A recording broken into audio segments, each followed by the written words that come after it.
Est-ce que tu sais ce que c'est que le désir ardent de réussir? J'ai lu ces mots il y a quelques années dans un bouquin, je crois que c'était un bouquin de Napoléon Hill, et ça m'avait marqué, et j'ai retrouvé récemment un conte qui explique ce qu'est ce désir ardent, parce que finalement, vouloir réussir, ce n'est pas qu'une motivation vague, c'est quelque chose de beaucoup plus important que ça. L'histoire qui est transmise, c'est que un jour, il y a un jeune homme qui veut rencontrer un mentor, son mentor, et donc il cherche à le rencontrer, il va le voir, il rencontre son mentor, il lui demande qu'est-ce qu'il faut faire, qu'est-ce que je dois faire pour réussir, dis-moi ce qui s'est passé pour toi, raconte-moi. Et donc son mentor l'écoute et lui dit ok, je vais te partager ce que je sais, je vais te partager mon savoir pour que toi aussi tu puisses réussir. Viens, on va marcher, je vais te montrer tout ça. Donc ils partent ensemble, ils partent marcher, ils arrivent au bord de l'océan. Le jeune homme voit son mentor aller dans l'eau. Voilà, il est surpris de voir son mentor aller nager sans lui poser aucune question. Puis il se dit bah ok, je vais le suivre, moi aussi je vais aller nager dans l'eau.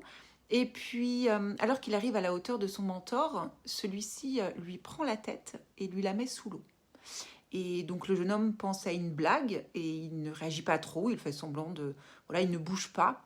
Il ne bouge pas, il garde la tête sous l'eau et au bout de quelques secondes, il commence à s'impatienter et à se poser des questions en se disant mais qu'est-ce qui se passe? Pourquoi est-ce qu'on me laisse la tête sous l'eau? Pourquoi est-ce que mon mentor me laisse la tête sous l'eau comme ça? Et puis au bout de quelques secondes ensuite, quelques minutes, voire enfin peut-être même pas quelques minutes, mais en tout cas de bonnes secondes, et il commence à se débattre, il commence à avoir peur, il commence à paniquer et il essaye de sortir la tête de l'eau. Alors son mentor lui maintient la tête pour qu'il ne puisse pas la sortir pendant encore quelques secondes. Au bout d'un moment, le jeune homme panique complètement et il pense sincèrement que son mentor n'a qu'une envie, finalement, c'est de le voir mourir. À ce moment-là, son mentor relâche la pression et laisse le jeune homme sortir sa tête de l'eau.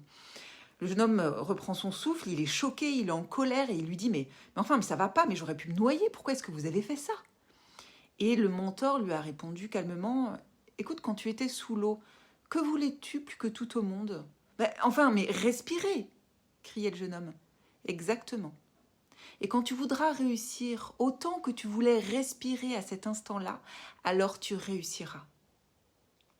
C'est pas un souhait de réussir. C'est ça la morale de cette histoire. Réussir, c'est une nécessité vitale. Le problème, c'est qu'on veut tout le temps réussir quand tout va bien.